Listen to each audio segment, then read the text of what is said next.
యేసుప్రభు నామములో మీకు అందరికీ శుభములు. చాలాసార్లు చాలా సందర్భాల్లో విశ్వాసులకి సంశయం కలిగేటువంటి ఒక విషయం వ్యాపారం, బిజినెస్. వ్యాపారం చేయొచ్చా, చేయకూడదా?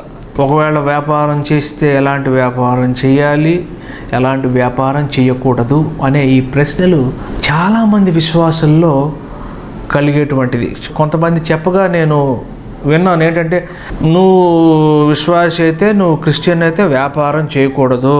అమ్మో అమ్మో అమ్మో అమ్మో, అసలు వ్యాపారమే చేయకూడదు, వ్యాపారం చేస్తే తప్పు, వ్యాపారం ఏంటి అసలు, పొరపాటును కూడా చేయకూడదు, దేవుడు దాన్ని ఒప్పుకోడు అని అంటున్నారు. నేను అడిగా, ఎక్కడ చెప్పాడు దేవుడు వ్యాపారం చేయకూడదని అని అడిగితే, ఎట్లాగా అసలు వ్యాపారం చేయకూడదు అంతే, వడ్డీకి ఇవ్వకూడదు ఓకే ఉంది వాక్యంలో, వ్యాపారం చేయకూడదని ఎక్కడ ఉంది? సమాధానం లేదు. నాకు అనిపించింది ఈ విషయం మీద సంపూర్ణ అవగాహన మనకందరికీ కావాలి. వ్యాపారము చెయ్యొచ్చా అనే ప్రశ్నకు సమాధానం ఒక మాటలో ఎస్, చేయొచ్చు. సామెతలు 31వ అధ్యాయం 18, తన వ్యాపార లాభము అనుభవముచే తెలుసుకొనును, రాత్రివేళ ఆమె దీపము ఆరిపోదు. ఏంటంట? వ్యాపార లాభము. వ్యాపారం గురించి చెప్పారు, వ్యాపార లాభము అని కూడా ఇక్కడ ప్రశంసించి చెప్తున్నారు. ఇక్కడ ఒక స్త్రీ ఆ గుణవతి అయిన భార్య గురించి చెప్పుకుంటూ వస్తున్నటువంటి ఈ లక్షణాలు. ఇక్కడ ఈ పదం తీసుకుందాం మనం, వ్యాపార లాభము. పాజిటివ్గానే చెప్పబడింది ఇక్కడ. వ్యాపారం చేయటంలో తప్పు లేదు, వ్యాపార లాభాన్ని కోరుకోవటంలో కూడా తప్పు లేదు. అసలు వ్యాపారం నడిచేది దేని మీద చెప్పండి నాకు? లాభము మీదే. అంతవరకు బాగానే ఉంది. అయితే వ్యాపారం ఎలాంటి విలువలతో చేయాలి, అది ఒక బిలీవర్గా, ఒక క్రిస్టియన్గా మనం వ్యాపారం చేసినప్పుడు మన మనసులో ఉంచుకోవాల్సిన విషయాలు ఏమిటి? నేను ఒక దైవజనులు పేరు నేను చెప్పను, దైవజనులు ఒక ఆయన, పెద్ద ఆయన, తనకున్నటువంటి అనుభవం ఒకసారి షేర్ చేసుకున్నారు.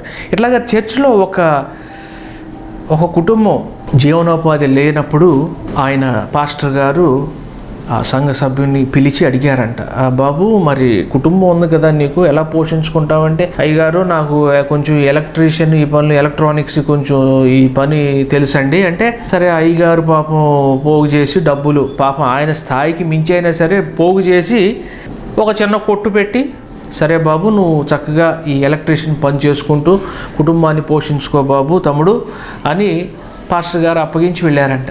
వారం రోజులైన తర్వాత అతని భార్య పాస్టర్ గారికి కంప్లైంట్, అయ్యగారు మీరేమో చేసి పెట్టారు, ఆడేమో పనికే వెళ్ళట్లేదు, కొంచెం చెప్పండి అయ్యగారు ప్లీజ్ అయ్యగారు అని చెప్పి ఆవిడ చెబితే పాస్టర్ గారు వచ్చి అడిగారంట ఇతన్ని, ఏంటి మరి పనికి వెళ్ళకుండా ఇంట్లో ఏం చేస్తున్నావురా నువ్వు తమ్ముడు అని అడిగితే, అయ్యగారు నాకు మనసు కొంచెం కష్టంగా ఉంది అయ్యగారు, 2 రూపాయల ట్రాన్సిస్టర్నే నేను 20 రూపాయలకి అమ్మాల్సి వస్తుంది అయ్యగారు, ఇది నా మనసుకు చాలా కష్టంగా ఉంది, నేను అన్యాయం చేస్తున్నానేమో అనిపిస్తుంది అయ్యగారు అని చెప్పి అన్నాడంట. అప్పుడు అయ్యగారు పిలిచి, ఒరేయ్ యేసుప్రభు అంటారు చూసావా వర్తమానాల్లో, వెర్రివాడా, నువ్వు తీసుకునే 20 రూపాయలు ఈ ట్రాన్సిస్టర్ కాదురా బాబు, నీ పనికి నువ్వు చదువుకున్నావుగా, నువ్వు చదువుకొని డిగ్రీ తెచ్చుకొని ఇదంతా ఈ సెటప్ అంతా చేసుకుని రెంట్ కడుతున్నావు కదా, ఆ రెంటు, నీ పని, నీ స్కిల్స్, నీ కష్టార్జితం, వీటన్నిటికి రా బాబు నువ్వు తీసుకునేది 2 రూపాయల ట్రాన్సిస్టర్ 20 రూపాయలకి అమ్మటం కాదురా బాబు, ఇదంతా ఈ సెటప్ అంతా ఆలోచన చేసి ధర్మముగా నువ్వు తీసుకోవాల్సింది ఇదేరా నాయన, ఇవన్నీ మనసులో పెట్టుకోమాక వ్యాపారం చేసుకో అని చెప్పి వాడికి బుద్ధి చెప్పారంట. ఇలాంటి హాఫ్ నాలెడ్జ్ పీపుల్ ఎంతమంది లేరు లోకంలో? చేయకూడదు, ఇది వ్యాపారం చేయకూడదు. నేను చెప్తున్నా ఈరోజు, ఏ వ్యాపారం అన్నా చెయ్యి, కానీ సామెతలు 16:11 రెండవసారి మర్మం ఇక్కడ విప్పబడింది. న్యాయమైన త్రాసును తూనిక రాళ్లను యెహోవా యొక్క ఏర్పాటులు, సంచిలోని గుండ్లన్నీయు ఆయన నియమించెను. ఇంకొక మాట, సామెతలు 11వ అధ్యాయం 1వ వచనం, దొంగ త్రాసు యెహోవాకు హేయము, సరి అయిన గుండు ఆయనకి ఇష్టము. చెప్పండి ఇప్పుడు నాకు, త్రాసు ఎప్పుడు ఎక్కడ వాడతారు, దేనికోసం వాడతారు? త్రాసు వ్యాపారం చేసుకునేటప్పుడు కూరగాయలు ఒక పక్క గుండు ఒక పక్క కూరగాయలు పెట్టి చూసుకోరు, అదే కదా త్రాసు, దాని ఉపయోగం. న్యాయమైన త్రాసు నువ్వు ఏ వ్యాపారం చేసావన్నది కాదు, ఎంత న్యాయముగా చేశావు అన్నది, దేవునికి ఎంత భయము కలిగి జీవించావు అన్నది విషయం. అక్కడ న్యాయముగా వ్యాపారం చేయి. ఏదైనా వ్యాపారం చేస్తే నువ్వు అది బంగారం వ్యాపారం కావచ్చు, లేకపోతే ప్లాస్టిక్ కావచ్చు, లేకపోతే ఫర్నిచర్ కావచ్చు, లేకపోతే రియల్ ఎస్టేట్ కావచ్చు, ఏ వ్యాపారమైనా సరే గుర్తుంచుకో, న్యాయము మనసులో గుర్తుపెట్టుకో, లాభము సంపాదించు. ఆ లాభము కూడా నేను చెప్తున్నాను, ధర్మముతో కూడిన లాభము,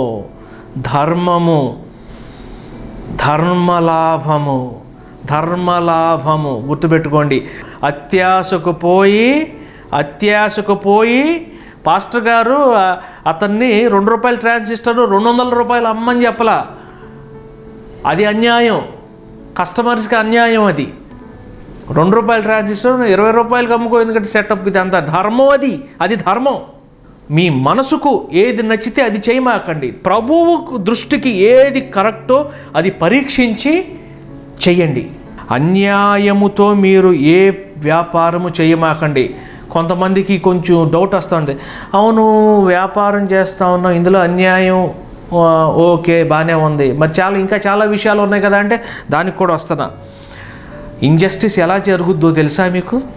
నేను చేసే వ్యాపారంలో అన్యాయం ఏం చేయను, నాది ఐటీ కంపెనీ, సాఫ్ట్వేర్ కంపెనీ, నేను అన్యాయం ఏం చేస్తున్నా అని చెప్పి అంటాడు ఒకడు. ఆస్కారం ఉంది. ఏంటో తెలుసా, నువ్వు నీ కింద పనిచేసే వాళ్ళకి సరిగ్గా శాలరీస్ ఇవ్వకపోవటం కూడా అన్యాయమే కాదా? పనివాడి జీవితం మనకు పాత్రుడు. కొంతమంది అంటే కూలి పట్టేసుకుంటేనంట వాళ్ళ ఆర్తనాదాలు దేవుని దగ్గరికి వెళ్ళినాయి అంట. ఇది అన్యాయం కాదా? వాళ్ళకి ఇవ్వాల్సినటువంటి జీతాలు నువ్వు ఇవ్వాల్సింది వాళ్ళకి, ఫర్ ఎగ్జాంపుల్ 10,000 అనుకుందాం, నువ్వు ₹2,000 బేరం వాడితే నువ్వు ఎంత అన్యాయస్తుడు నువ్వు. అసలు నీకు మనస్సాక్షి ఉందా? ఎంత అన్యాయస్తుడు నువ్వు. దేవుడు ఇంత విస్తారముగా ఆశీర్వాదాలు ఇస్తూ ఉంటే నీకు ఇవ్వటానికి అంత మనసు ఒప్పదా? నా సొంత ఎక్స్పీరియన్స్ చెప్తాను. మన ఇండియాలో మెడికల్ కాలేజెస్లో జీతాలు ఇవ్వటానికి ఏడుస్తారు. అసలు బయట దేశాలు అనుకోండి, టీచర్స్ కానీ యూనివర్సిటీ ప్రొఫెసర్స్ కానీ ఎవరికైనా వాళ్ళు చాలా విస్తారముగా వాళ్ళు శాలరీస్ ఇస్తారు. ఇది వాస్తవం. ఇది మనసు ఒప్పదు. మన వాళ్ళకి ఏంటో నాకు అర్థం కాదు. అసలు మనసు ఒప్పదు. కష్టపడిన దానికి డబ్బులు ఇవ్వటానికి మనసు ఒప్పకపోవటం ఏంటండి. మిగతా వాళ్ళ విషయం సరే, నేను ఇక్కడ మాట్లాడను. విశ్వాసులారా, ప్రభు అయిన యేసుక్రీస్తుని నమ్ముకున్న నా సహోదర సహోదరీలారా, మీ కింద పనిచేసే ఉద్యోగస్తులకి జీతాలు ఇచ్చే విషయంలో బిగపట్టమాకండి. కూలీ బిగపట్టమాకండి, శాలరీస్ బిగపట్టవద్దు. అది అన్యాయమే. అది దేవుని దృష్టిలో చాలా అన్యాయమే, భయంకరం. ఇదొకటి. రెండవది, harsh treatment in language and body language. చాలా చెప్పాలి దీని గురించి. నీ కింద పనిచేసే వాళ్ళని నువ్వు ఎలా చూస్తున్నావు, వాళ్ళని ఎలా పిలుస్తున్నావు నువ్వు? అరే ఒరే అనేగా పిలిచేది మీరు. పేరుతో పిలవటం, కొంచెం గౌరవించి పిలవటం తెలీదా మీకు? ఇట్రారా అంటే నీకు దాసుడా? లాంగ్వేజ్, రెస్పెక్ట్తో మాట్లాడి. మీ కింద పనిచేసే వాళ్ళైనా సరే, మీకంటే చిన్నవాళ్ళైనా సరే, బాబు అంటంలో నీకు ఏం నష్టం అందులో? పనివారు, మన కింద పనిచేసే పనివారు మనకు చూసి మన గురించి దేవునికి స్తోత్రం చెప్పాలే కానీ ఏంటి ప్రభువా అని చెప్పి మన గురించి వాళ్ళు కనుక మొర్ర పెట్టారా, దేవుని శిక్ష అనేది రాక మానదు. మన కింద పని చేసేవాళ్ళు, మనం ఒకళ్ళ కింద పనిచేస్తున్న వాళ్ళమే కదా, ఒకళ్ళ గురించి మనం ఏంటయ్యా అమ్మో ఏంటి అసలు ఇట్లా సాధిస్తున్నాడు ఏంటని కానీ ఆర్తనాదాలు దేవుని దగ్గరికి వెళతాయి, డెఫినెట్లీ వెళతాయి.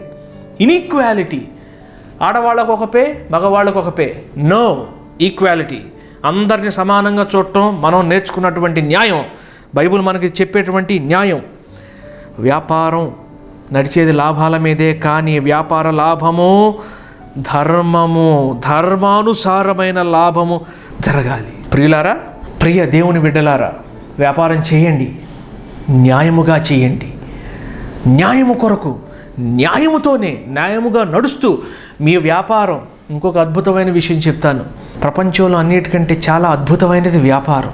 ఎందుకో తెలుసా? ఫర్ ఎగ్జాంపుల్, నేను యూనివర్సిటీ ఫ్యాకల్టీ. నా తర్వాత నా కుమారుడికో నా కుమార్తెకో నా జాబ్ ఇస్తారా? ఎవరో. కానీ నా దగ్గర వ్యాపారం చేస్తున్నాను, నేను నా కుమార్తెకో కుమారునికే ఇవ్వగలను కదా.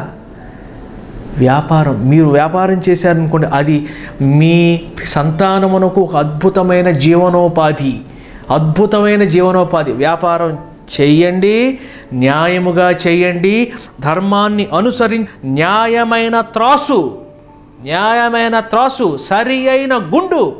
ఆ వెయిట్స్ ఉంటాయి కదా, కిలో, అరకిలో అవి ఉంటాయి కదా, ఆ వెయిట్స్ న్యాయముగా. ఒకడు దాని మీద రాసి ఉంటుంది 1 kg, దాన్ని చూస్తే మంచి చెకింగ్ వస్తూ ఉంటారు, వీళ్ళు ఆఫీసర్స్ వస్తూ ఉంటారు, వాటిని చెక్ చేస్తూ ఉంటారు. కేజీ గుండు 700 గ్రాములే తూగుద్ది. అన్యాయంగా సంపాదించటం.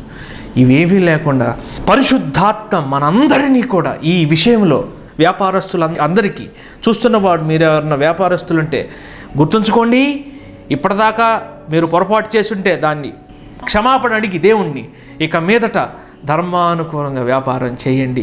పరిశుద్ధాత్మ మనందరికీ తోడుగా ఉండునుగాక. ఆమేన్. ప్రార్థన చేద్దాం.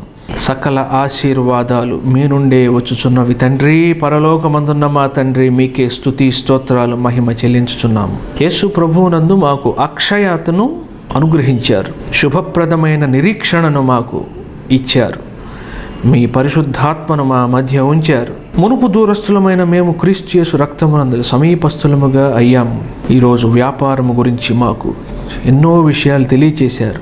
మేమందరము వ్యాపారం చేయాలనుకుంటున్న ప్రతి ఒక్క సహోదరి కూడా జ్ఞానాన్ని ఇవ్వండి. మీ వాక్యము ద్వారా వాళ్ళ బిజినెసెస్ని నడిపించండి.